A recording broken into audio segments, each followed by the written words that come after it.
Mike Lee is a saxophonist, composer, and educator who's been a key figure in New York City and northern New Jersey in the jazz scenes for many years.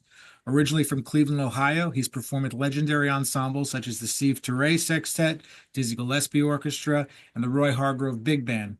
He appears regularly at top venues like the Blue Note, Dizzy's Club Coca-Cola, and Smalls while touring internationally. In addition to his performing, he's also a dedicated educator, serving as professor of jazz saxophone at Montclair State University, and plays a vital role in developing Jazz House Kids educational programs. So, Mike, good to see you. Thanks for taking the time today. My pleasure. Great to see you, Abe. So, Mike, Montclair is really changed in the last, let's say, 5 to 10 years. The program has become, sort of at the top level for jazz programs in the country. Yeah. Really has changed. So talk to me about getting involved with them, because it really is such an amazing program now. Sure. Well, about, 12 years ago, it's funny, I had never really pursued teaching at the collegiate level. I mean, I think most jazz musicians now would like that supplemental income of, an adjunct professorship is not a full-time job. It's not it doesn't mean you can stop gigging or anything like that, but it's something I always wanted to do. And that was the year I actually submitted a formal application to a couple of venues that weren't in the New York area. I was like, my family was still fairly young, and I was like, let me try to get this going. And neither of those applications worked out. But then I got a phone call from the previous head of the department, a gentleman named Jeff Kunkel, asked me to join the faculty, and I was really glad to do so. And I think at that time when I first joined, we've always had wonderful students, and at that point, because of Montclair State's reputation as a great teachers college, that our ed majors were sometimes, oddly enough, stronger players than our jazz performance majors. And the emphasis under Jeff was really, on nurturing people that were becoming teachers, and we had a lot of freedom to teach how we wanted to teach. And I've always had an enjoyment of teaching and a kind of knack for it. So it was going very well. And then a couple of years into it, he wanted to hire a pianist, and Dave Strike and I were advocated really strongly to bring Oscar Perez on board. And Oscar, just immediately made an impact on the program. I mean, he immediately had a job as in charge of recruiting and he was setting up festivals where we bring in local high schools to come in, and so he really already started to make his impact. And then when Jeff stepped down a few years later, he was the obvious choice to replace him. And since Oscar has taken over. What year did he become the head of the department? Just a Yeah, no, I know exactly when it was, because it was the pandemic. It was like fall of 2020. Got it. So we were still very much in the midst of it. And he just made a real strong point on recruiting and increasing the size. So I don't know the exact numbers. I mean, that would be something to get from him, but I think it's about tripled in size in terms of the jazz performance majors. When he came on, I was the only jazz saxophone teacher, and then we had Kevin Benny, who's a wonderful saxophonist, was teaching some of the ed majors and doing some things. But since then, we've added, almost immediately, we added Bruce Williams to the faculty, who's, one of my favorite saxophonists and best friends and greatest educators that I know, a brilliant saxophonist. So bringing him aboard was great. And then this year, we even added Jason Marshall. So it keeps growing, and we've added Billy Hart and Alvester Garnett have come aboard as drummers. Yeah, it's just really, it's a completely different thing, and the school in general is getting bigger. We've had Wynton Marcellus and Christian McBride, and this year we have Pat Metheny coming in, and so and it's the real deal. Yeah.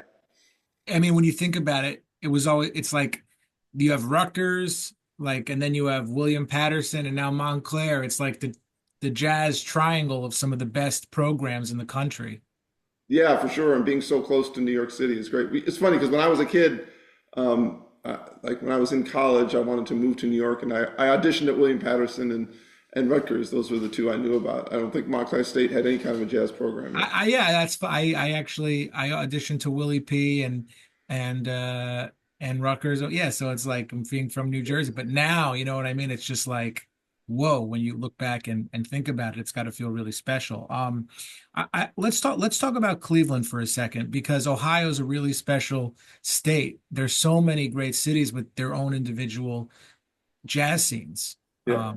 and so strong. You know, Cincinnati and Cleveland, Toledo, Columbus. Like these are just So, talk to me about coming over to the East Coast and how everything sort of transpired. Oh, yeah. The first time I moved, the first time I moved, I was like 21 years old, and I'd wanted to get to New York, from the time I started playing music. There's a great drummer who's now a professor at Oberlin, but he was here and he was really on the scene, named Paul Samuels, and he was one of my closest friends. And he came, I met him. He came back from New York, and I was playing at a club in Cleveland, and he was like, "When are you moving to New York?" And we just started talking about New York, and of course, as a saxophonist from Cleveland, Joe Lovano was my hero. So, spending some time with him, and then deciding to move up and study with him Oh, you was, studied with Joe Lovano. oh yeah, yeah, for a couple different times. Yeah, when I first moved, I kind of ostensibly was a student at NYU, but I was just doing that so my folks would help me out with rent. But I didn't stay very long, but I started studying with him there, and then we continued even after I wasn't a formal student. Yeah, and he's been a great teacher and mentor to me ever since, and I got to do some tours with him, and he's yeah. Yes, So, when you studied with him, do you think that there were certain lessons you learned from him that you kind of bring into your own teaching now that are very clearly, oh, I got this from Joe because he changed the instrument in so many ways and with his bands and writing Yeah. and stuff. Yeah, I mean everything. Every time I went to his place, most of the lessons he would play drums and we'd play duets, and then he'd stop and he'd make some comments and then he'd play some more. Um, yeah, for sure. I mean, a lot of it, Joe's a very, very right brain person. He almost, I felt sometimes he was delivering information as like a Zen koan, like I'd have to go home and meditate on it. So when I'm teaching now, I think I've distilled a lot of what I came away with he was teaching me. Whether I had the right answer or not, it was my answer, and I help bring that to the students, and I hope to encourage the same type of inner discovery for them. You Would you know. go hear him at the Vanguard a lot when you Oh were yeah, studying with him? yeah, yeah. Like several nights, sure. Yeah, if he was there for a week, I was usually there for 3 or 4 nights. Yeah. Oh man. Yeah, the recordings when he did that two for record with Mulgrew Miller and Lewis Hayes on one half, and then the other one was I think Tom Harrell and Billy Hart. Um, those were epic. They were really amazing. But We did you ever go back to the Midwest at any point, or you were just once you were here that I was did it? no, I did like I moved here when I was 21. I moved back when I was about 25 for several years. So like from 25 to 30, that's when I was really on the scene in Cleveland and playing the jazz festivals and you know trying to make a name for myself or whatever. And having been in New York, it was great because especially during the festival season when people would come from New York to play in Cleveland, I would rekindle those connections. Would you go to Akron? Yeah, there was a few places. There's a pianist named Chip Stevens who I was really close with, and I think he was at the university. I think he was at University of Cincinnati with me. Initially I went to University of Cincinnati out of when I was 18, and he was down there for a second, but then I think he finished up in Ashland or he was living in Akron. Anyway, so I remember there was a venue, I can't remember the name of it. We There's would a hang out. great club there called Blue, and I know Blue Oh was yeah. Well, but this is 30 years before Blue opened up. Oh, wow. Okay, Yeah, so yeah, prior. So yeah, you came back to New York when you were about 30 or so. exactly. Yeah, that's when I stayed for good. Yeah. What was the, initial thinking that you were coming back? Was, for teaching, that sort of thing, or, just, I need to get back there and there's nothing like it. Oh no, I when I first moved home, it was just like so I was about 25 and I didn't feel like I had the time to shed. I mean, I was getting so much information and barred with so much music and I just needed the initial plan was to go home for 6 months and just do a deep shed and come back. And 6 months but turns into 1 year, 1 year yeah. turns into two. Well, and I met my wife, and Oh, so okay. Yeah. she was finishing her degree, and so Is she yeah, in the arts also?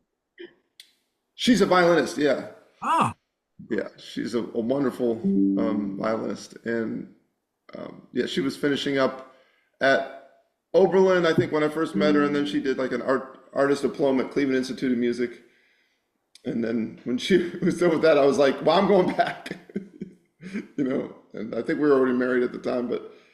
And so we joke, but I don't know how much of a joke it was. I kind of dragged her kicking and screaming to New York, but well, yeah, I mean, you're obviously still married. I saw your wedding band and stuff, but yeah, it's some of the relationships between two musicians or two artists can be either very, very successful or they yeah. take a turn for the worse. You know what I mean? Well, sure, and we were at that age where it was really, if we were going to have a family, it was time to start a family, and that in my mind didn't coincide with being able to, make $30 gigs till 3 in the morning in New York City and put all the time and effort. You It say $30 and people might think you're exaggerating, but that, was the case for, I'm sure, Oh 30. yeah, yeah, sure. I mean, there were the best paying gigs were in New York too, but you know, the way to get those is to be on the scene and just playing whatever gigs you can and yeah. So it was, but it worked out. We found a great community in a building. There's a bass player named Bill Mooring who coincidentally is my colleague at Montclair State. Great bassist, and he was also I'd already lived in an apartment my first stint in New York across from him, and he told us I went to play a jam session at his place, and it was just a building filled with musicians, and the place above him was for sale, so we bought that place. That really changed the dynamic because that first year in New York, Well, Rebecca's not you like. said it was an apartment full of musicians. Who was there? Like, Let's see. Bill Mobley was on the ground floor at the time. Rudy Petschauer, great drummer, lived there, and I think John Goldsby still owned the place, but he had already moved to Europe. And a couple of friends of mine ended up moving in and buying places. Matt Ray, great pianist, and Chris Berger. oh yeah, I know Chris. Yeah, Chris is here in Jersey. Chris is one of my favorite musicians in the He's the world. man. He's such a great Oh, guy. he's the best. So yeah, we got him in the place across the hall. So it was really a network of friends and musicians and especially Bill Mobley and his wife and Bill Mooring already had children. So suddenly the idea of trying to have children and do this thing wasn't didn't seem impossible anymore. And so it really. Everything sort of clicked, is what you're saying. Yeah, absolutely. And my son Julian was born shortly after we moved into that building, and and then when he was about 3, we moved out to Jersey. But that time in Brooklyn was really special, and that was, it was a great opportunity, a great scene for us. Yeah, like you could just go downstairs and play jam sessions, like with. All the time, yeah, yeah. I was And playing a jam session on the. Rebecca went into, she was in the labor, and she was like, "I'm not ready yet." So the guys were playing a jam session across the hall, so like 1 in the morning. So she's like, "No, go play." So I remember that's a the night, trip. That's a yeah, trip. the night he was born. I was jamming across the hall. Do I you should have been remember? sleeping though.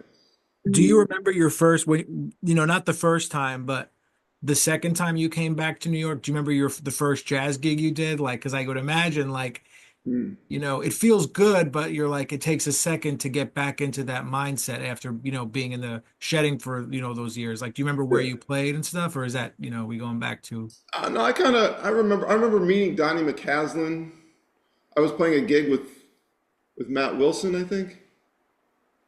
There was a place called the Angry Squire that then became the Squire, and I think I had an in there. I was playing some gigs there. I played with Elliot Zigman's Oh, yeah, yeah. quartet. Hmm. I remember, yeah, that was definitely that first year. I guess it was '93. 93. Yeah, and then I started to sub in the Vanguard Orchestra around then. That was pretty special. Yeah, I mean, some of the fun gigs were just like playing 55 bar with my own band. How old are you, if you don't mind me asking? You don't have I'll to be answer. I'm 61. Be No 60. way. Yeah, yes, sir. That shock is it's very very appreciated. I thought you were in your like early 40s, Oh man. Well, but do you know Julian? You know my son Julian, the No, saxophonist? Oh, maybe. I mean, yeah. I mean, he's about to turn 30. oh, okay. Yeah, I'm almost 38. yeah, yeah. I Yeah. thought No, you I were know much you're like. young. Oh well, thank you. Yeah, I think it's immaturity mostly. Well, no, it's so fun. Like you're not the only one. There's a couple people, and like everyone's gonna think I'm like, like this is just like me being nice, but like I'm being dead serious. Some people like I think they're much younger than they are, and it's just the way, it has nothing to do with. It's just the way they look. They just look much younger, but that means that their life in this music has kept them that way. They're not bringing the stressors that come into because stress ages people. Yeah, I mean, I would love to say I'm leading a stress-free life, but it doesn't feel that way. But I do, I think after a great gig, I feel like it's a chemical thing. Like I get up the next morning and I just feel better. I'm freer. My body feels better. You know, my digestion is better. My headset's better. Just feel like I can move faster. Like this right now, I'm in a 2 week stretch of this is obviously definitely the busiest 2 weeks in February I've ever had. I'm That's playing a lot of awesome. great gigs with great players, and there's just a vibration that happens when when you're playing music. It's just, No, and I I agree with you. I think that helps, not age us quite as quick. Well, after I play a trio gig, I go home, I eat something like one of my favorite foods. I'm out. I sleep like a rock, you Right. know? Yeah, absolutely. Yeah, like I just because I don't really during the week, like I don't sleep, but like on the weekends I sleep great. Yeah. Just given the gigs. Right. So wow, no, that's so let's this is gonna bring us to something else, which is, you playing with the Vanguard Orchestra. Mm. Um, first gig, going in there. Do you remember walking down the stairs and were you nervous? Were you just like a ball of adrenaline? Was it surreal? Because it's the Yeah. best jazz club in the world. Yeah. It was pretty scary. I think, which was definitely the exception and not the rule. I think they actually rehearsed that afternoon. Oh, So I you think rehearsed before the gig. I think I actually got to look at some of the music before hitting. One of the major challenges of that book is that the parts aren't necessarily all together. I mean, um, like there are pages. I remember soloing on one of the first. I remember Kenny Werner was playing piano, and I was subbing for Rich Perry in the first tenor book, which is right in the crook of the piano, and we're playing. I wish I'm not gonna be able to remember the name of the tune right now, but a famous Thad Jones composition that goes to some different places. It's not just like a bunch of 2-5-1s, and Harmonically more complex and just. yeah, and Richie had the book memorized, so he didn't care. That the top of a page was like missing a third of the page. But so I'm playing the solo. I'm reading down to the bottom of the page. I go up, and that's not the next measure. And so I'm just there free, just playing by ear and just like whatever happens, happens.